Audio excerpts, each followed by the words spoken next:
Hey, what's up, guys? It's Morgan with Understanding You. And if you've ever asked yourself, why is nothing I do ever enough? I hope this video will help you. And for those who've been wondering, yes, I had my baby just 2 months ago, and he is adorable and he is fat as hell. And I'm really excited to get back into doing YouTube again. So thanks for watching. So, why is it that so many of us feel like we are just never enough, no matter what we do, no matter how hard we try, no matter the amount of money we make, or the career we have, or the degree, or how clean our house is, it's still not enough? Let's unpack this for a second. When you have difficulties in your childhood, and especially if you struggled with your relationship with your parents, and that could have been because they were busy, it could have been because they were absent, it could have been because they were mentally ill. What ends up happening is what normally would develop inside of you would be an internal sense of well-being, of of love, of security, and when that doesn't develop because of whatever difficulties were going on with your parents, you end up with this void where your self-worth should have been. And that void is deeply painful. It can make you feel empty, make you feel lonely, make you feel like you're never good enough. And when you don't know what the hell is going on, you will try to fill that void with something outside of you, right?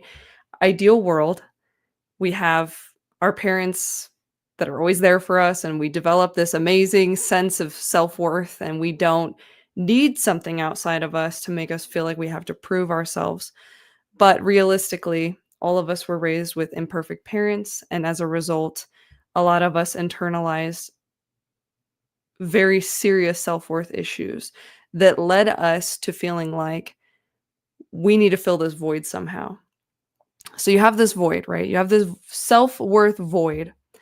And when you don't know how to fill it in a healthy way, ideally a healthy way would be learning to love yourself, learning to be patient to yourself, learning that your parents' actions or lack of actions had nothing to do with you, and that you have self-worth inherently as a human being.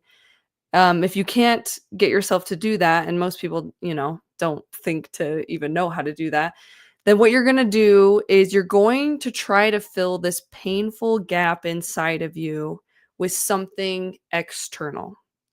So this is what happens. You feel terrible about yourself. And the reason you feel terrible about yourself was because your needs went unmet for so long that it started to make you feel very deeply undeserving, very ashamed, and very alone.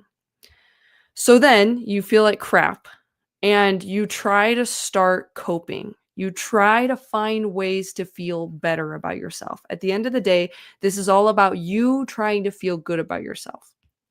So you start trying to figure out how to feel good about yourself, and you realize that you can get this high of feeling good about yourself if you accomplish something, or if you look good, or if you have good grades, or if something outside of you.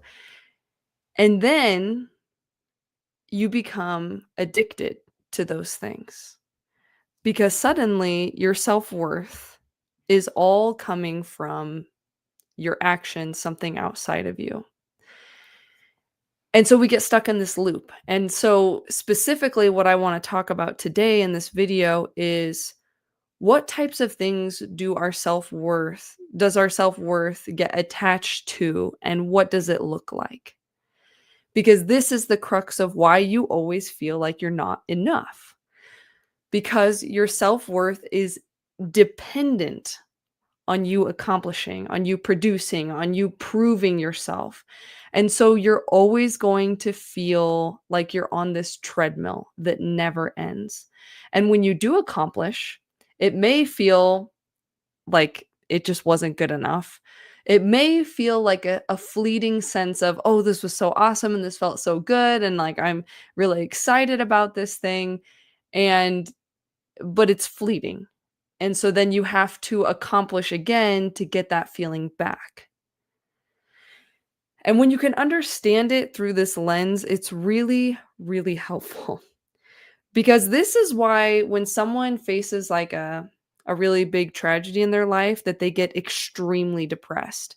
Because if they were used to filling their self void with accomplishments and with, getting tasks done or going to work or whatever it was, and suddenly they can't do that thing anymore, like maybe they're really sick or maybe they injured themselves or they lost their job, they'll feel really, really deeply depressed. And the reason why is because it can be that the reason why is because their self-worth was attached to whatever it is, that thing that they were doing. So when that thing goes away, suddenly you are faced full force with all of your shame, with all of your insecurities, and you don't have something to bolster it anymore.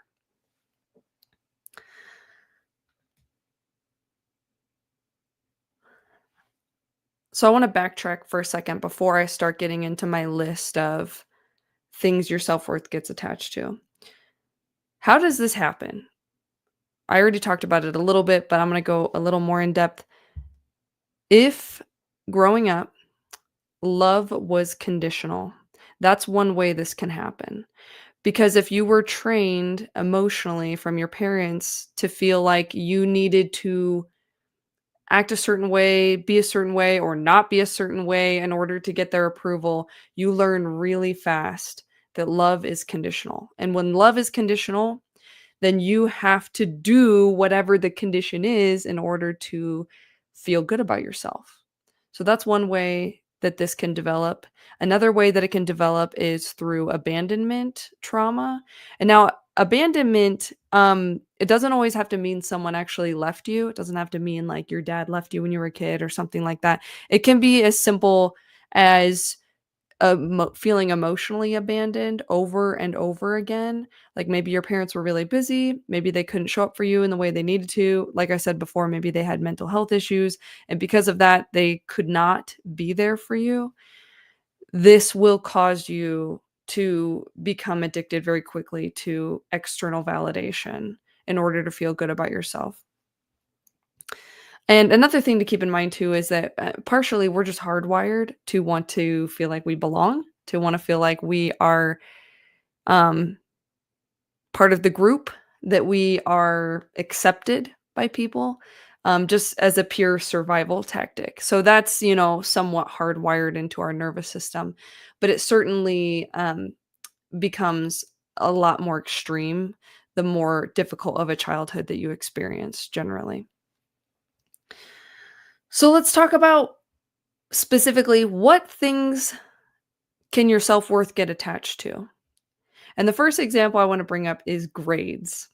Because when I was in high school, this was a big way it showed up for me was I was trying to get straight A's, not just straight A's, trying to get A pluses. And I was extremely fixated on having the best grades I possibly could.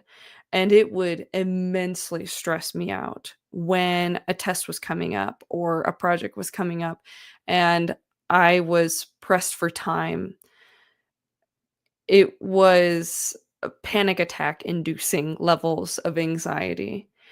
And interestingly, the reason I wanted to bring this example up first was because when I was in my 20s, I started to kind of start learning about myself, start trying to understand myself, started reading books and stuff. And what I realized was how the perfectionism was rampant in my entire life. I used to think, "Oh, this is just like I'm just obsessed with grades, like, I just wanna do a good job, like, perfectionism only shows up for me at school, like, it doesn't show up anywhere else. But that is not the case. That was not the case for me, and that's not the case for most people. You might think, "Oh, I'm really perfectionistic in this area, but not other areas." But odds are it's actually probably bleeding into more areas than you've even realized. Now, that being said, it can be, and it usually is, that there's some specific topics that will trigger you more than others. Like for some people, their worth gets really attached to the way that they look, or how much money they make, or how clean their house is, or how good their grades are. And they may hyperfixate on one topic more than another.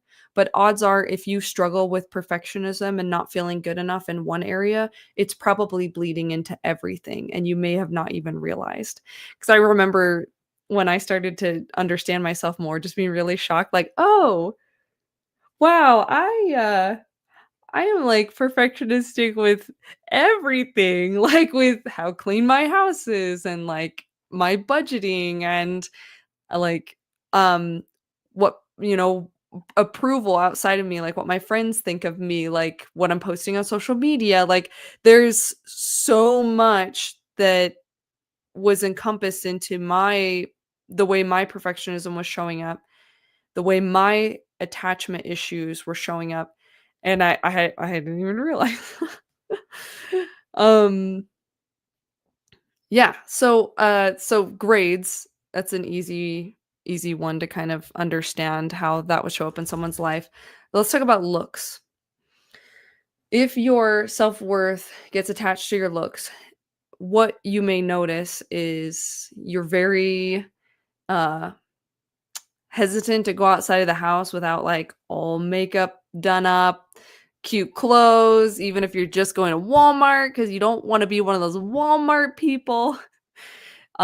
It could be that you won't post pictures without filters. Again, this can show up differently for everybody, and the more extreme your self-worth issues are, the more extreme it will manifest. This is where with looks, this is where people fall into, like, plastic surgery addiction. Because if you don't feel good about yourself and you're looking for that high to feel good about yourself and you get a plastic surgery, like, let's say, lip injections, and then you get hit with that high of like, "Oh, I look so good, I look so much better," and there's this euphoria that hits you of like, "I feel good about myself."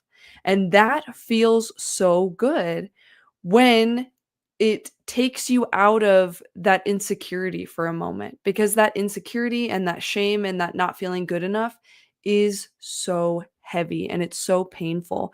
So that euphoria hits you, right? Where you get those lip injections and all of a sudden you feel hot, right?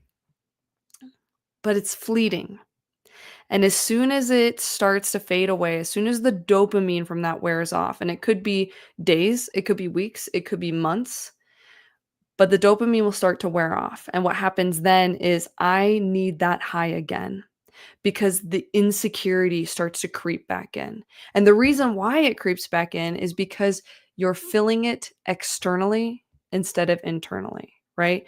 Internally would be learning, and I'm not going to get in depth in this video because it's going to be too long, but internally it would be like learning to love yourself, learning to cope with the issues from the past, like having good coping techniques, things like that. But instead, you're left with, okay, I feel empty again, and the weight of this shame is coming back. And the only way I know how to get rid of it is to do something that makes me feel good about myself. And that's another plastic surgery, right? So the dopamine wears off the after your lip injections, and you're like, oh man, now I'm like, I'm really glad that my lips are looking better, but they could look bigger. And you know what? I was so happy with how it went last time.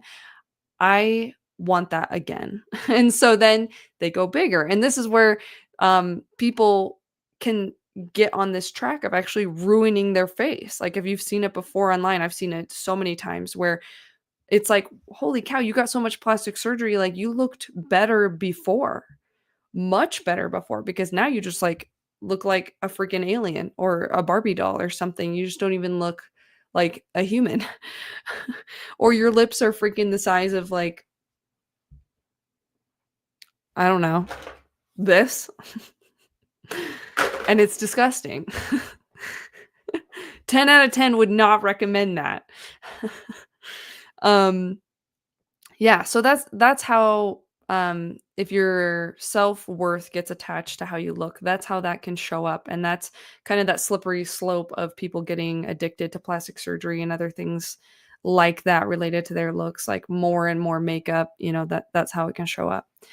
Another way it can show up is with your weight, and that can get complicated really fast because your self-worth might be attached to your weight, and you may be shaming yourself into being really thin, or you may be using food as a coping technique. And if you're using food as a coping technique, then you're trying to shame yourself into losing weight, but you're caught up in a shame spiral because you don't have any other way to cope other than eating.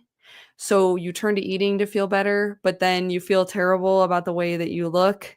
So then you try to restrict again, and then it can turn into a binging cycle. It can get really complicated. But keep in mind here, what we're thinking about is if your self-worth is attached to your weight, that is really difficult to manage. And I'm a firm believer in love yourself no matter what weight you are, but love yourself into a healthy weight.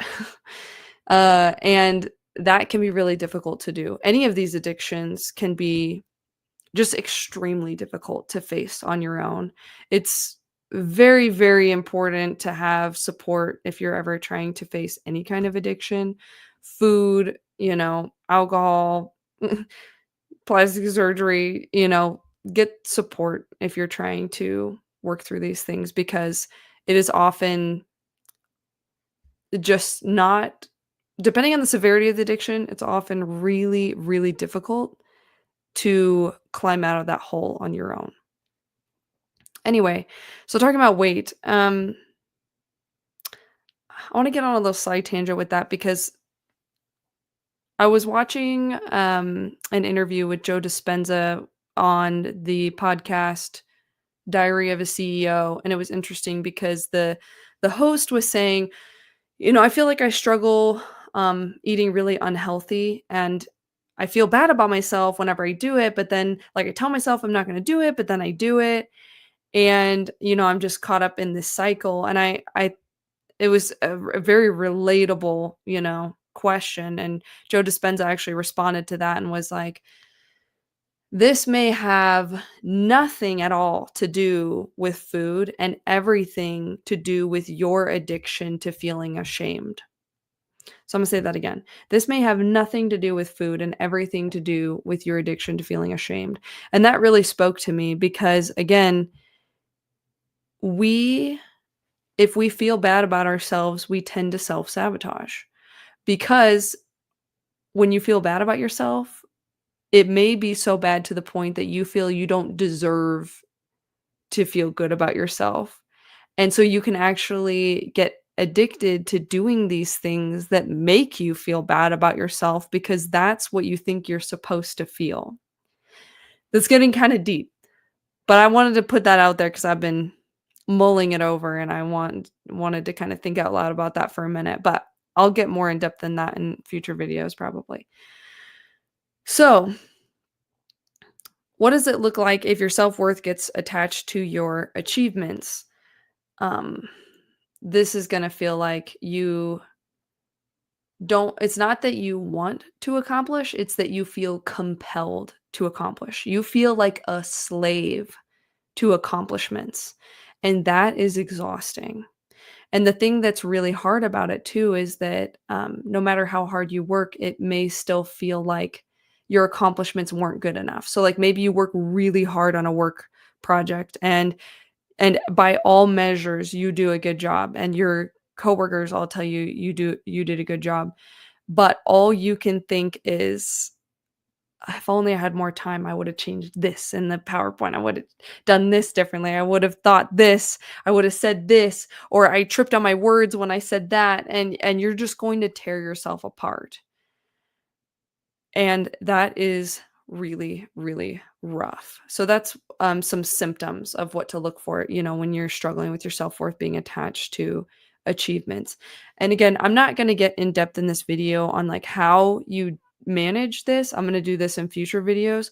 But right now, this video is all about awareness. If you can be aware of the pattern that's going on, if you can be aware of how hard you are being on yourself, then you can start to see it, and just seeing it through this lens of understanding what's happening is going to help start loosening this shame's grip. Just being able to look at it and say, you know, I can see right now that I'm really stressed about this math test, but I understand that I can be a good person and still get a B on a math test, just like kind of starting to deconstruct like that is is very helpful. And when you start down this path, it can actually be really, really painful because suddenly you are overwhelmed with seeing how hard you are on yourself in every facet of life, and it can feel really overwhelming. So just know if you feel like overwhelmed by seeing how much this shows up for you, that's totally normal. That's just step 1.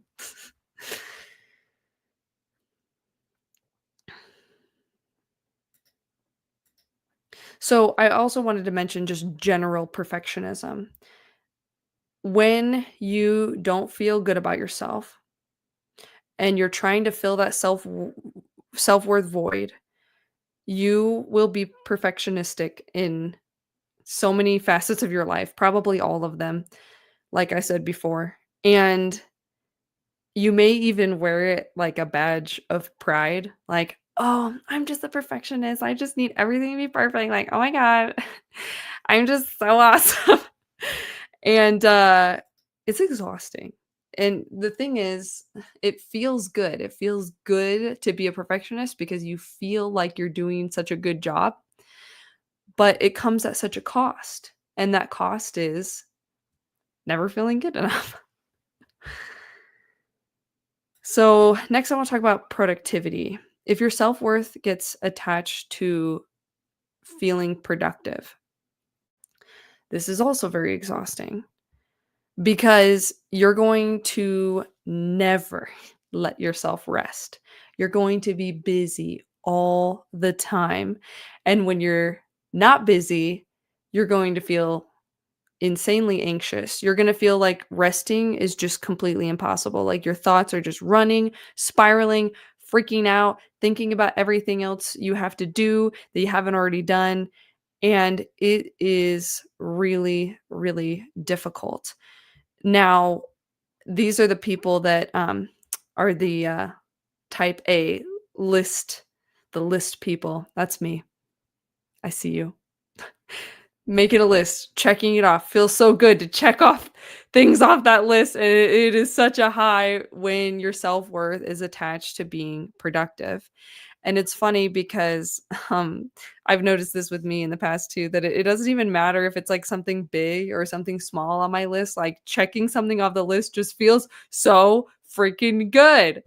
Um, and when you think about it, it makes sense. When you don't feel good about yourself, being productive can make you have this high of, I'm doing a good job, I'm being a good person, I'm proving myself that I deserve to feel good about myself.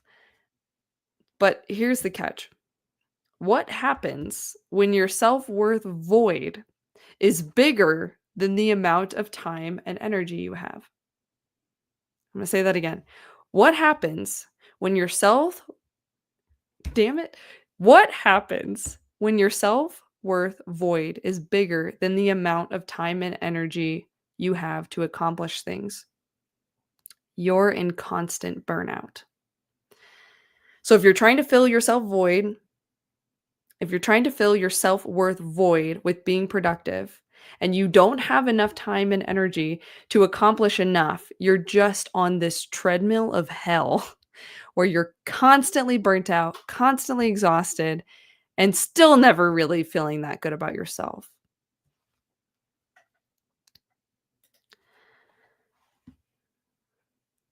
Another thing I want to talk about is your self-worth becoming attached to the amount of friends you have.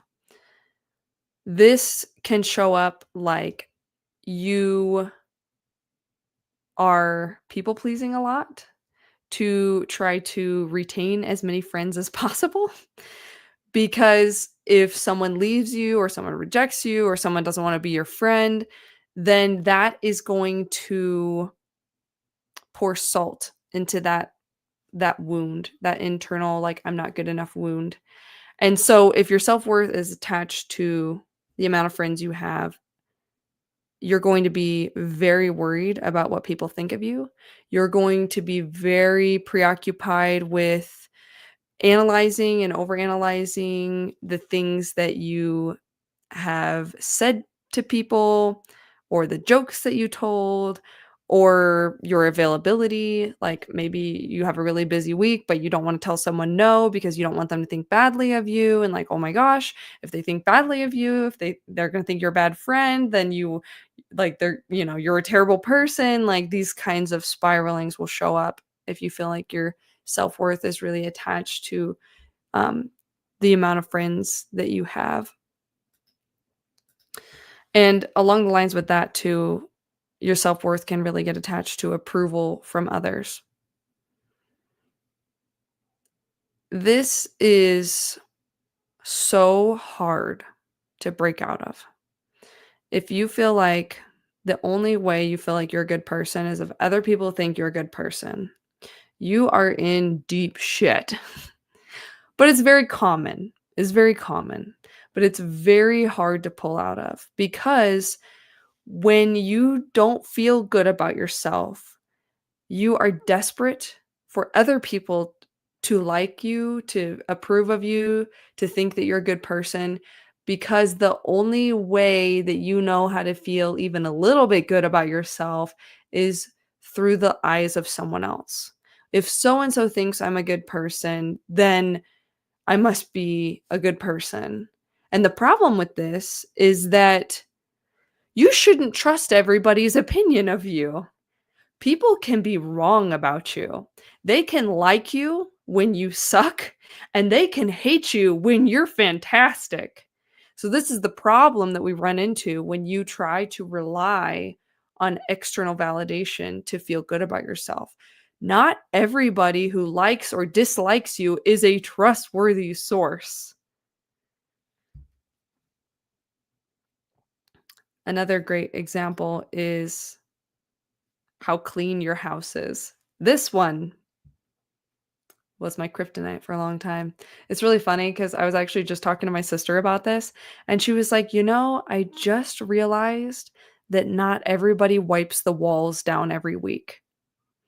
And I was like laughing so hard because my mom, like bless her heart with like her issues, she like was a clean freak, like hardcore. And so it was so funny to me that she said that she was like, basically discovering, "Oh, wow, like, I don't actually have to clean as hard as mom did." That was so funny. And, I remember personally really struggling with that because having a clean house is one of those things that's just, like, this never-ending battle that, you can wash all the dishes and then your kids come in and just throw shit everywhere, and you're like, "Wow, that kitchen was clean for, like, exactly point 0.7 seconds," and the point 0.7 seconds while it was clean, they were messing up the basement that you had cleaned before you cleaned the kitchen, so I was like, it's just never ending.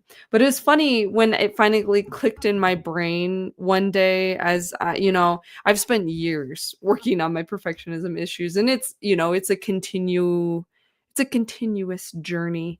But funnily enough, I remember one day it clicked in my brain, I'm not a bad person if my house isn't perfectly clean. And it was, like, so shocking and so exciting because it was very freeing, honestly. And it's funny because I was so used to carrying around the idea that anything I didn't accomplish was because I wasn't trying hard enough. When really, the problem wasn't that I wasn't trying hard enough. The problem was my expectations were absolutely ridiculous. And if your expectations are way too high, you're setting yourself up to fail. And then you feel bad about yourself when you literally set these expectations up that you could never accomplish. So I love the mentality I have about it now, which is I love my house being clean. I try to clean it to the standard that I like, but I remind myself that if it's not perfect, that's okay.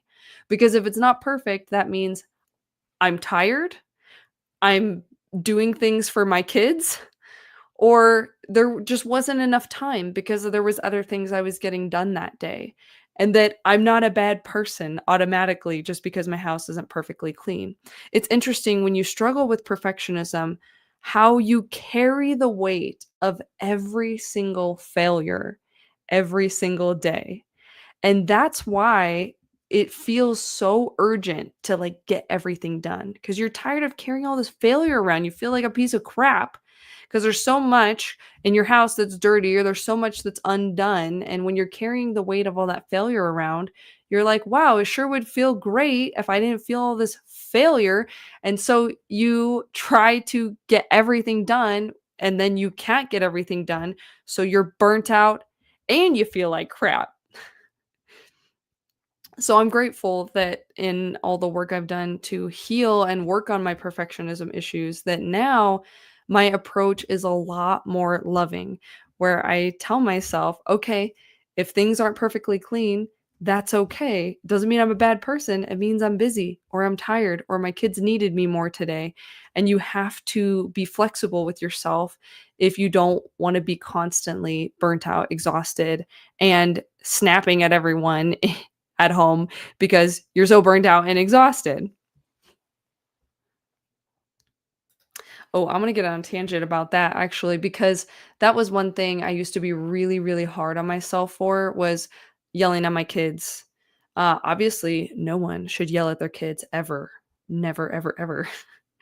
And obviously, I am a very imperfect person for doing that. Um, I used to really be stuck in a serious same shame cycle with it though, where I would just kind of beat myself up really bad internally instead of what I do now, which is if I feel myself getting really angry, or getting mad at my kids, first of all, if I do yell at them, I apologize later. Second of all, I remind myself that if I'm yelling at them, it's not because I'm a bad person or a bad mom, it's because I was pushed beyond my limit. And so the aim at being a good parent is trying to balance what everybody needs with what you're capable of doing.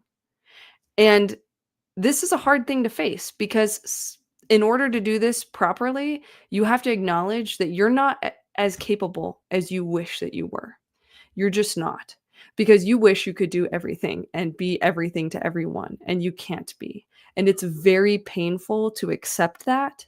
But once you accept that, you can set better boundaries with your kids. You can tell them no more often, and you can reserve some of that energy.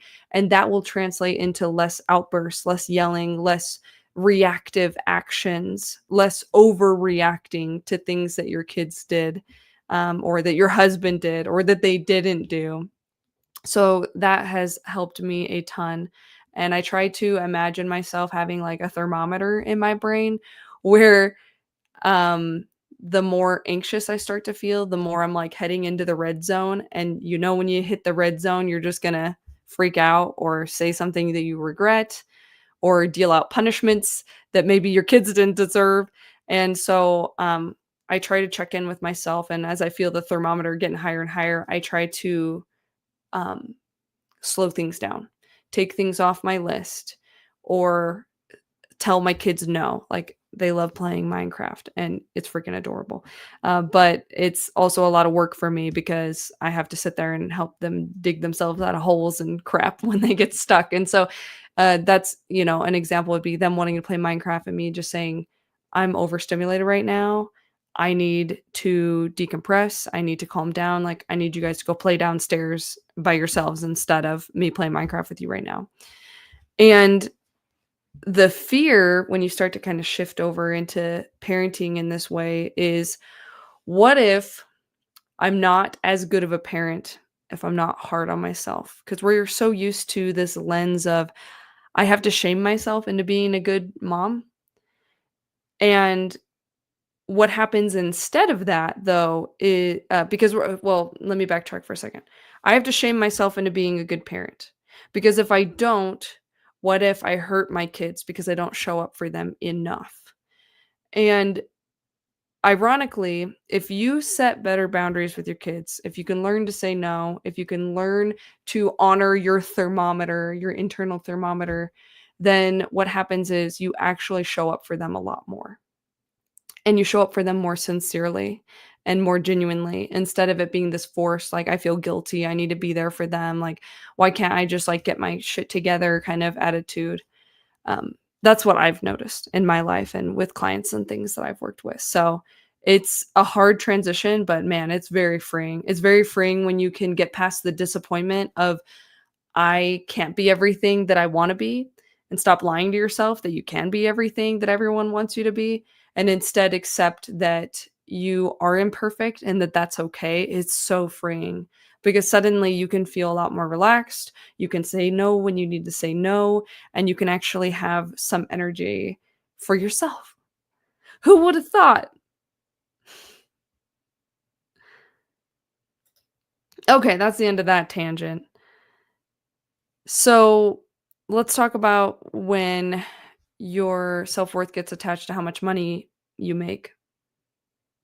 That can show up like, maybe you're working several jobs, or maybe you are busting your butt to get a promotion.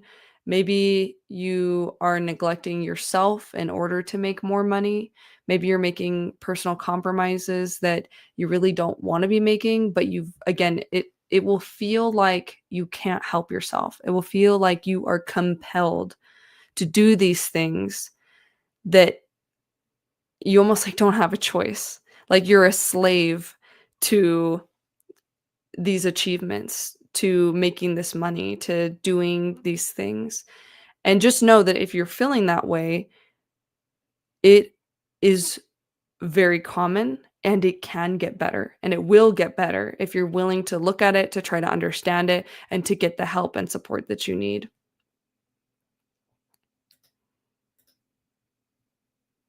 Oh, this is an interesting one. So, one way that our self-worth issues can show up is with morality, or like wanting to be perceived as being good. And this is very fascinating, actually, because this can show up in so many different ways. It can show up with politics, it can show up with religion, it can show up with, like, pleasing authority. And this is very, very fascinating. So, you know, virtue signaling can exist in any of these examples. So, like with politics, for example, the virtue signaling, the do better, you know, I can't stand when people say that. It's just so, like, oh god, it's so, so immature. So, um, if your self-worth is attached to morality, this can show up, like I said, in politics. An example would be the whole do better attitude, or being really condescending, um, having a needing to be needing to prove yourself that you're right, needing to prove yourself that you're accepting. It can show up like that. With religion, this can show up as, self-righteous, and this isn't me dissing on any particular political group or religion, but if you struggle with your mental health, then your issues will bleed into your politics and your religion. So with religion, if you struggle with your self-worth, you may find it's those people that are talking about how often they go to church, or how often they read their Bible, or how often, and I'm not against those things, by the way. But there's a difference between someone who goes and practice those things because they enjoy it, because it helps them, and then there's the people who do it to throw it in other people's faces. And it's like, wow, thank you for telling me about how often you go to church. That is wonderful. Um, the a funny example can be the I'll pray for you. And now praying for someone can be like a really kind and genuine act, and I don't have a problem with that. But if it's I'll pray for you, please, dear God, just kill me now. Uh, so, yeah, these are some symptoms of people who fixate on morality as a way to feel good about themselves. And keep in mind that these groups, this is a huge way that people get that self-worth fix from their political affiliation group, from their religious group, from these groups where people think the same way that they do. They will often be very outspoken in those groups and try to prove their loyalty, try to prove how they're the best in that group, whatever that group is. And it's extremely fascinating. Um, this can show up in cults. This can show up with pleasing authority. Like, for example, with trying to be perceived as good, it could be pleasing authority, like your pastor or your bishop or your parents or your boss. If you have a pretty big, what I'll call pedestal complex, where you want someone else to have all the answers, you may look to authority figures with like they have all the answers and I just need to please that person, or I need to follow what that person says, and that can be a whole very deep thing.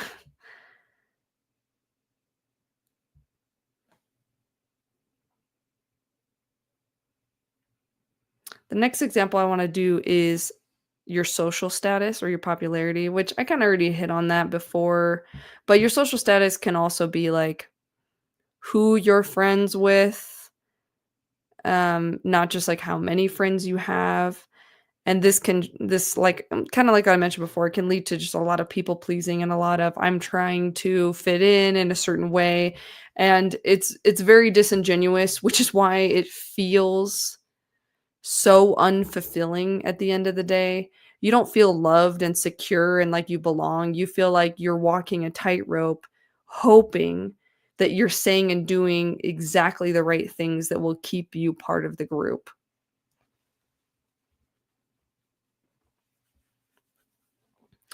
This is where social media addiction can come into play too. And this is very fascinating. I would love to talk more about this more in depth later, but when you don't feel good about yourself, oh man, social media is just rampant with people who are addicted to external validation.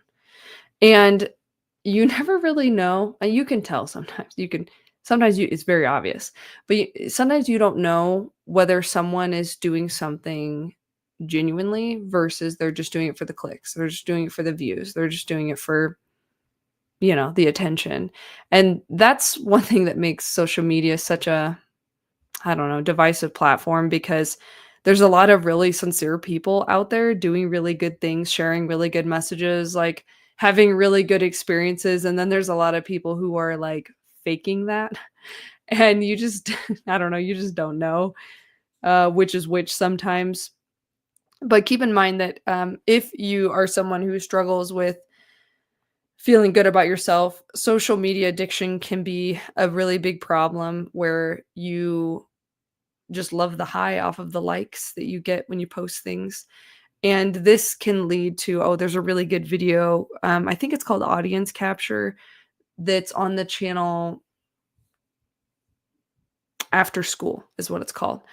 And audience capture is a real thing where you get likes for certain things that you post, or certain ways you behave online, and you get addicted to that dopamine that comes from behaving in that certain way. So then you start to behave more like whatever it is people liked from you.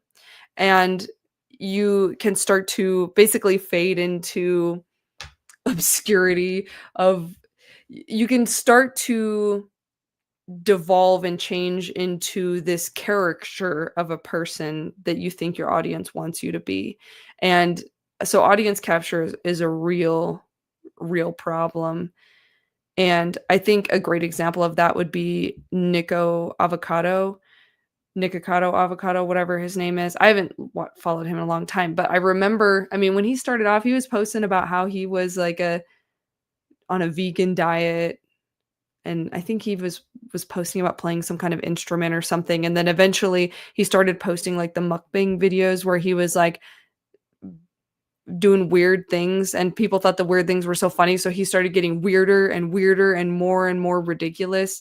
As a perfect example of audience capture, because he's just becoming what people want him to be until he's just completely lost himself to the character his audience has set him up to be. And like, how the hell do you sort out who you are at that point? I have no idea.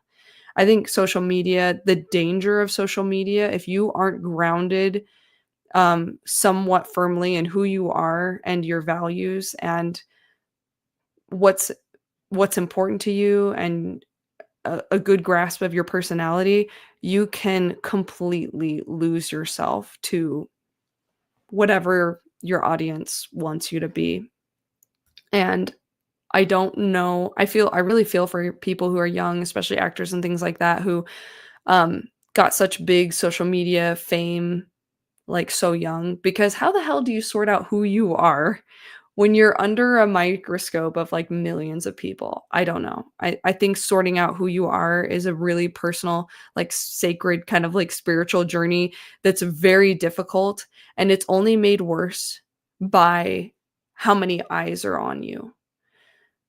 Because the more eyes that are on you and the more insecure you feel, the more you feel like you're acting, you're playing a role, you're trying to get people to like you.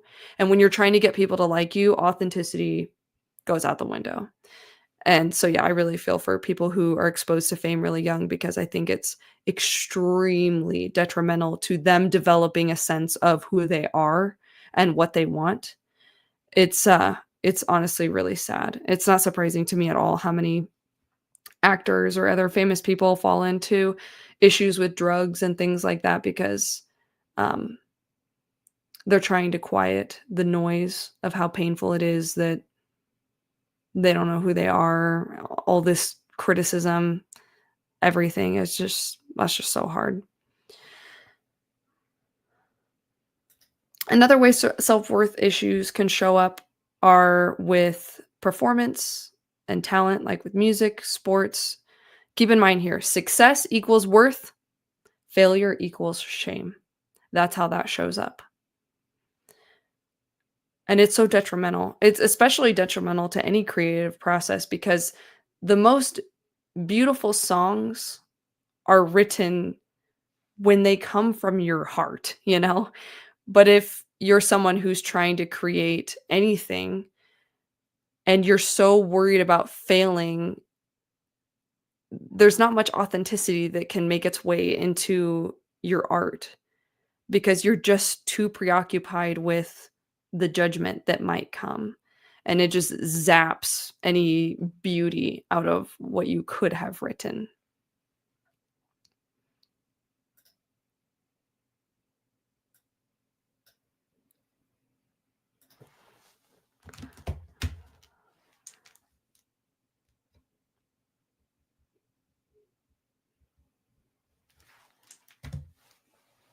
All right. So, next on the list. Oh, this one was really interesting. External markers of resilience. So as I was studying for this video, this one did not come to my mind, but this is very fascinating, because if your self-worth is placed on, like I said, external markers of resilience, then what you're going to think is, In order to feel good about myself, I have to have it all together. I have to endure really difficult things, not break down, not ask for help. And this is really interesting because asking for help is not a sign of weakness. It's actually a sign of courage because asking for help is really hard. It's really vulnerable and it's really scary. And so, if you struggle with feeling good about yourself and your self-worth gets attached to, appearing resilient, then you may really deprive yourself of the support and love and help that you need just because you want to feel good about yourself and your image as far as like having it all together. Like a good example would be like let's say someone goes through a divorce and their friends are like, "Wow, like you like are doing okay, like you're not crying all the time, like I'm so impressed with you, like you're doing such a good job," and really they're dying inside, but they get that high off of like, oh yeah, I'm doing a good job by not like being honest about what a hard time I'm having, and it can kind of actually like kind of gaslight someone into um not getting the support and love and help that they need. So keep that in mind if that's something that you struggle with. Obviously, a great example would just be any material possessions. If your self-worth is attached to any material possessions, it might show up with, like, clothes, cars, your house. And again, it's gonna be fleeting. You buy this nice, big, beautiful house, and you feel so good about yourself, feel so good to show it off. You can't wait to have the housewarming party, but then, after you have it, eventually, the house starts to feel smaller, you start to feel more empty again, and you're looking for that high again, so now you gotta get a bigger house. And, it's just never going to feel like it's enough. And the reason it's never gonna feel like it's enough is, again, because you're trying to fill something internal with something external. But the only way you permanently fill that self-worth void is by learning to give yourself the love that you never got.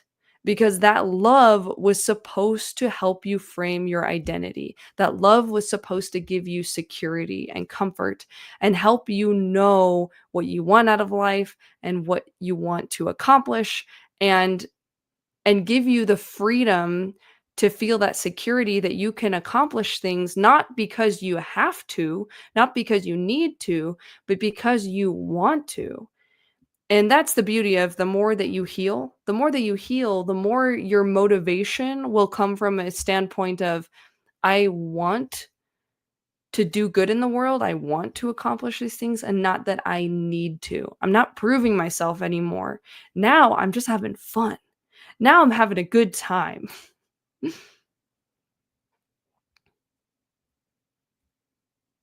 One other example I had, was how your kids behave.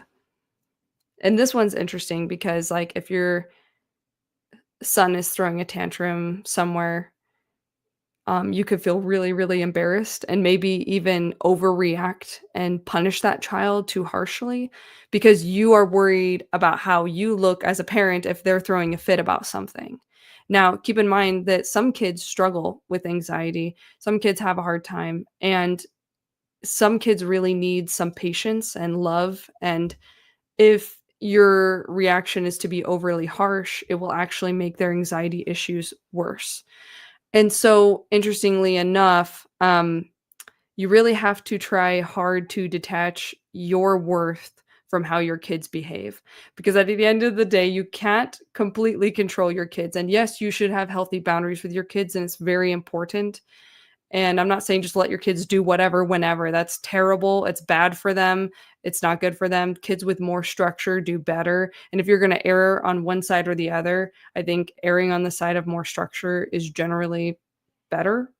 Take that with a grain of salt. I'll think more about it. But um, if you are too overly attached to your self worth, with how your kids show up, then you just may fall prone to being overly harsh with them where maybe they just need your patience instead of you trying to prove what a good parent you are. Anyway, so at the end of the day, everybody just wants to feel good about themselves. And when you grew up with a difficult childhood and you didn't feel good about yourself as a result, you are going to be desperate to try to feel good about yourself. And that is really, really hard to deal with. If you are struggling with this, be patient with yourself because this is a hell that you have to climb out of, and it's not easy, but it's doable. It's totally doable. There are hundreds, thousands, millions of people healing and moving on, feeling better about themselves. I am one of those people, and I can tell you that this is a journey, and the longer I'm on the journey, the more I genuinely feel so much gratitude and so much patience. And not just for myself, but for everybody in my life. My relationships have improved so much because when you are so hard on yourself, you also project that onto other people around you. So the more you heal internally, the more you actually improve your relationships with other people as well, because that love just starts to kind of expand outside of you. So anyway, at the end of the day, everybody just wants to feel good about themselves. And so if you're struggling with any of these things, realize this is me coping because I don't feel good about myself. And that's okay. I can learn how.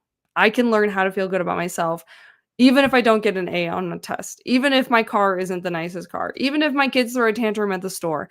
I can learn to feel good about myself, even if these things are happening, even if I'm struggling.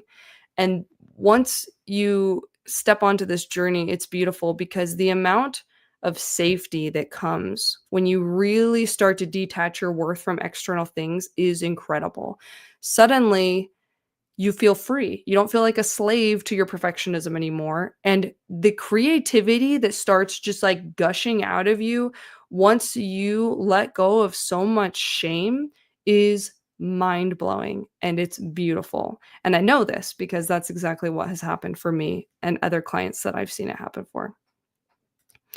So, one last thing I'll say about this is how do you improve? How do you work on these things? The first step is just recognizing it. Just recognize that um, if you're struggling with these things, that's okay. Just look at it, notice it, call it what it is, and it will help you start to desensitize yourself. It will help you start to see things in a different light.